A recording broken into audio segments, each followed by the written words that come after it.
Hello and welcome to this short video on Tableau Server version 8.1 support for external load balancers. My name is Nilesh Kamkolkar and I'm a product manager here at Tableau.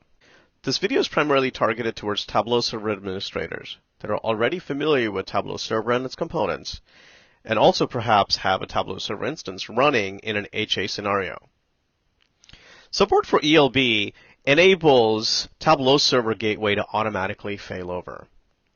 We do that by allowing now in version 8.1 for the gateway process to be split across all of the nodes in the Tableau Server deployment. So the gateway process is now completely decoupled from the primary. And also, every node in the cluster should have a gateway that is running and available to be able to support a Tableau cluster running behind an external load balancer. The implementation for ELB support is agnostic to the ELB itself. However, configuration for each ELB might be unique, and you'll need to work with your IT team to ensure that your ELB is configured appropriately to work with Tableau Server behind the external load balancer.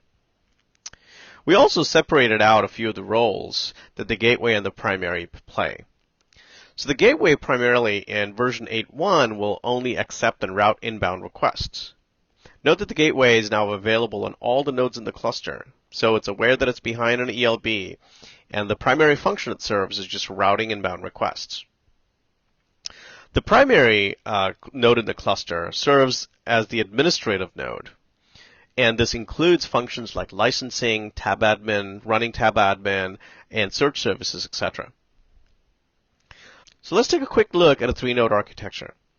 If you have an existing deployment such as this, which is you have one primary with a gateway installed on it, you have a worker with all the components and an active repository running on it, and you have second worker that's running a standby repository with all the components. The way to bring that particular deployment into the ELB fold is to make sure that you have the gateway running on the remaining two workers. So you have the gateway on the primary, make sure you enable and run the gateway on worker 1 and worker 2. The second step is make sure that all of the three machines are in the load balancer's client pool. This ensures that if any one of the nodes goes down, the others are continuing to service the end users. So let's see what happens, for example, in the case where worker 1 goes down, and it is the one that's hosting the active repository. So when worker 1 goes down, worker 2 has a heartbeat that it is using to monitor all the other nodes. So essentially, in an HA deployment, all the nodes in the cluster have a heartbeat that monitors the availability of the other nodes in the cluster. So in this case, when worker 2's heartbeat fails, it basically knows that worker 1 is down. And when it recognizes that worker 1 is down, and it is the one that is running the repository as a standby, it automatically goes ahead and promotes the repository to be active. And as soon as that happens, requests that are coming in from primary to worker 1 will now switch over to work with worker 2 automatically. Because the gateway on the primary here is smart to know that the other worker is down and to route the requests appropriately. Now let's see what happens in a failure situation. So if any of the gateway processes go down, or the box hosting the gateway goes down, if there's another gateway in the entire cluster, then the cluster continues to function. If the entire worker goes down, then if there's another worker in the cluster that has the same components, then the cluster continues to function. And if the primary goes down, in this particular scenario, because it is the administrative node where you're hosting licensing and other administrative functions, you have about 8 hours, which is the duration of license polling. So within that 8-hour window, or the amount of time that you would have from the last licensing check, you want to make sure that you bring the primary back up. So for this particular case, we definitely recommend that you have a backup primary so that in an event if the primary goes down, you have the backup to rely on for the licensing services to continue to work. So let's take a look at a multi-node architecture. In this particular architecture, you have one primary and 3 workers. They're all behind a load balancer. Worker 1 has the active repository and worker 3 has the standby repository.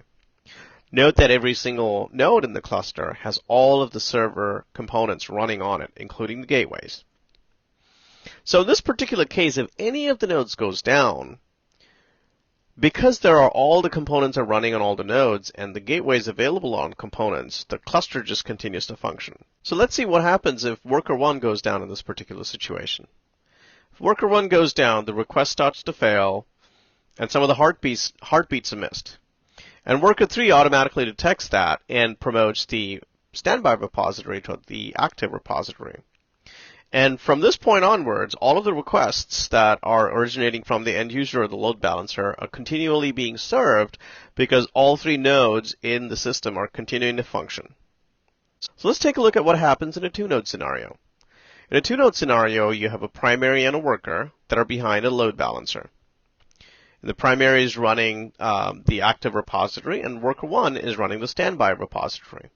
So in this case, when either one of those nodes in the cluster goes down, it's unclear which of the nodes is actually down. So for example, if the primary goes down, does worker 1 assume that the primary has gone down, or could it be that worker 1 has some issue with its networking, and it is the one that it isn't able to originate a heartbeat to worker or to the primary? And in fact, the primary is the healthy one here in this case. So this is typically called as a split brain scenario in HA deployments. And Server 8.1 allows you to configure an external host. This doesn't have to be another Tableau server instance or doesn't have to be running any of the Tableau server processes. But as long as the nodes in the cluster are able to reach a machine on a specified port and establish a connection, it basically validates that that particular node is the healthy node between the two. And the other one implicitly is the one that's failed. So in this case, if the primary goes down, worker 1 cannot directly assume that the primary is actually down. If the heartbeat fails on worker 1, it could be that worker 1 is the one that's having networking problems. So in this case, the only way worker 1 can validate that it is the healthy node in the cluster is to connect to the external host, make sure that it is able to make a successful connection, and then go back and promote the standby repository to an active repository, and then continue to service the requests. All of this happens behind the scenes and transparent to the users. Okay, so in this video, we learned that 8.1 version of Server supports external load balancers. We allow automatic failover of the gateway starting in 8.1. And also, the easy way to bring an existing deployment of a Tableau server behind a load balancer and to get it configured is to make sure you do 2 critical things. One is ensure that you're running the gateway process on all of the nodes in the cluster. And 2 is you make sure that the client pool in the load balancer has all of the nodes in the cluster reflected in it. Hope this video has been helpful. I look forward to seeing you on another video. Thank you.